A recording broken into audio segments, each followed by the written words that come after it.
नमस्कार दोस्तों, मैं डॉक्टर संदीप कुमार, गुदा रोग विशेषज्ञ एवं सर्जन शारसूत, उदय क्लिनिक एंड शारसूत सेंटर पलवल। तो आज का हमारा जो टॉपिक रहेगा वो रहेगा गुदा रोग और शर्म। जी हाँ, गुदा रोग और शर्म। मरीज गुदा रोगों से संबंधित अपनी जो परेशानियां होती हैं उनको डिस्कस करने से बहुत शर्माते हैं, बताना नहीं चाहते हैं, परेशानियों को घर पर झेलते रहते हैं, लेकिन उन्हें ये नहीं पता है इसका कितना गंभीर नतीजा हो सकता है। तो इन्हीं चीज़ों को डिस्कस करने के लिए मैं आपको एक किस्सा सुनाना चाहता हूँ। अभी कुछ टाइम पहले हमारे पास एक मरीज आया जिसकी उम्र सिर्फ 34 साल थी। ठीक है, तो उस मरीज को लगातार गुदा मार्ग के रास्ते से खून का रिसाव हो रहा था। मरीज गांव में ही दवाइयाँ ले रहा था, पढ़ा लिखा मरीज था, लेकिन शर्म आती थी उसको अपनी बीमारी को दिखाने के लिए। ठीक है, तो उसका नतीजा कितना गंभीर हुआ आगे सुनिए। मरीज को लगभग 2 महीने से लगातार ब्लीडिंग हो रही थी, दवाई लेता रहा, ब्लीडिंग रुक गई, फिर दवाई हो गई। 34 ईयर का मेल था। ठीक है, वो मेरे पास आया, मैंने मरीज का एग्जामिन किया, उसको ब्लीडिंग पाइल्स थे 3rd ग्रेड। तो मरीज से मैंने बहुत सारी चीज़ें डिस्कस की, उसकी पुरानी हिस्ट्री डिस्कस की, कब से आपको परेशानी है। तो मरीज ने मेरे को बताया मेरे को पिछले 2 या 2.5 साल से परेशानी चल रही है, लेकिन डॉक्टर साहब मेरे को शर्म आती है, इसलिए मैंने किसी को दिखाया नहीं। गांव में ही जो जानकार है उनसे दवाई ले ली, ठीक हो गया, खूनी रिसाव फिर हो गया। यही सब 2-2.5 साल से चलता आ रहा है। तो मैंने कहा आपने ये बीमारी दिखाई क्यों नहीं?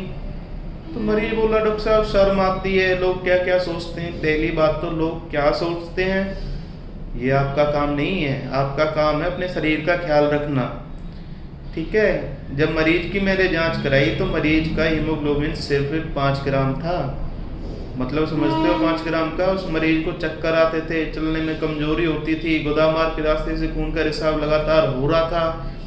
जब मरीज पर बिल्कुल ही रुका गया तो मरीज मेरे पास आया, मरीज की हमने डायग्नोसिस की, मरीज को हमने ट्रीटमेंट दिया और उसको सारी चीज़ें समझाई कि अगर इसी तरीके से कुछ टाइम और आपका खून का रिसाव होता रहता तो शर्माने के लिए आप नहीं बचते।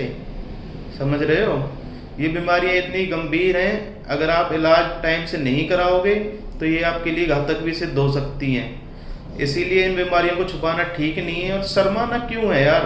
जो बीमारी आपको है उसका इलाज तो करवाना है ही।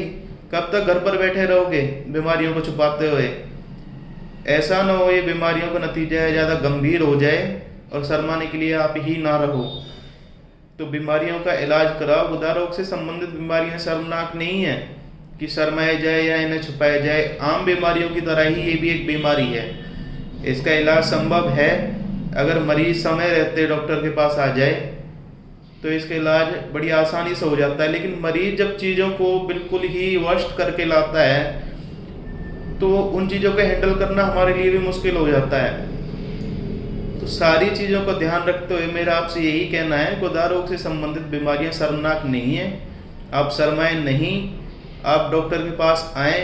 आपकी आइडेंटिटी पूरी तरीके से डॉक्टर सीक्रेट रखता है, क्योंकि वो भी आपकी सारी चीज़ों को ध्यान रखता है, क्या चीज़ें डिस्क्लोज करनी है, क्या चीज़ें डिस्क्लोज नहीं करनी है। तो इसीलिए अपने डॉक्टर के पास आएँ, गुदा रोगों को दिखाएँ, शर्माएं नहीं, क्योंकि शर्माना आपके लिए घातक सिद्ध हो सकता है।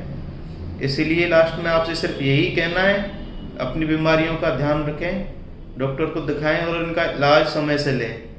और लास्ट में सिर्फ यही कहूँगा, चुने वही जो है सही। मैं डॉक्टर संदीप कुमार, गुदा रोग विशेषज्ञ एवं सर्जन शारसूत्र, उदय क्लिनिक एंड शारसूत्र सेंटर पलवल हरियाणा। धन्यवाद।